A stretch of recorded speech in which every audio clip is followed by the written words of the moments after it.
शेतकऱ्यांच्या आर्थिक सुरक्षेसाठी सुरू करण्यात आलेल्या पीक विमा योजनेचा मूळ उद्देश नैसर्गिक आपत्ती, अवकाळी पाऊस, दुष्काळ किंवा इतर संकटांमुळे होणाऱ्या नुकसानीची भरपाई करणे हा आहे। मात्र काही अपप्रवृत्तींकडून या योजनेचा गैरवापर होत असल्याने शासनाला कठोर पावले उचलावी लागतात।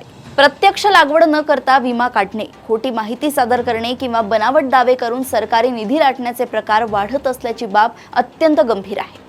अशा गैरप्रकारांमुळे प्रामाणिक शेतकऱ्यांचं मोठं नुकसान होतंय। शासनाच्या तिजोरीवर अनावश्यक आर्थिक ताण पडतो, तसेच विमा योजनांबाबत संशयाचे वातावरण निर्माण होते। परिणामी खऱ्या अर्थाने मदतीची गरज असलेल्या शेतकऱ्यांपर्यंत लाभ वेळेत पोहोचण्यास अडथळे निर्माण होतात। त्यामुळे बनावट दावे करणाऱ्यांवर कठोर निर्बंध घालणे आणि त्यांना काही काळ शासकीय योजनांपासून दूर ठेवणे हा निर्णय तत्वतः योग्यच म्हणावा लागेल।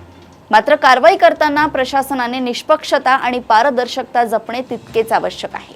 केवळ संशयाच्या आधारावर कोणत्याही शेतकऱ्याला दोषी ठरवणे योग्य ठरणार नाही। प्रत्यक्ष पडताळणी, पुरावे आणि न्याय सुनावणी यानंतरच कठोर निर्णय घेतले गेले पाहिजेत। अन्यथा एखादा निष्पाप शेतकरीही प्रशासनाच्या कारवाईचा बळी ठरू शकतो। यासोबतच पीक नोंदणी, उपग्रह तंत्रज्ञान, भू अभिलेख, डिजिटल पडताळणी आणि नियमित क्षेत्र तपासणी यांचा प्रभावी वापर केल्यास गैरप्रकारांना मोठ्या प्रमाणात आळा बसू शकतो।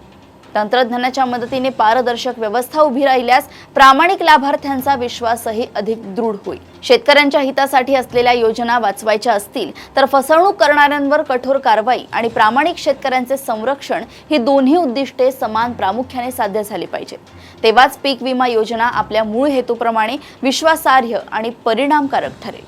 अशाच घडामोडी व अपडेट सोबत पुन्हा भेटूया देशोन्नती संपादकीयमध्ये। बघत रहा देशोन्नती। नमस्कार।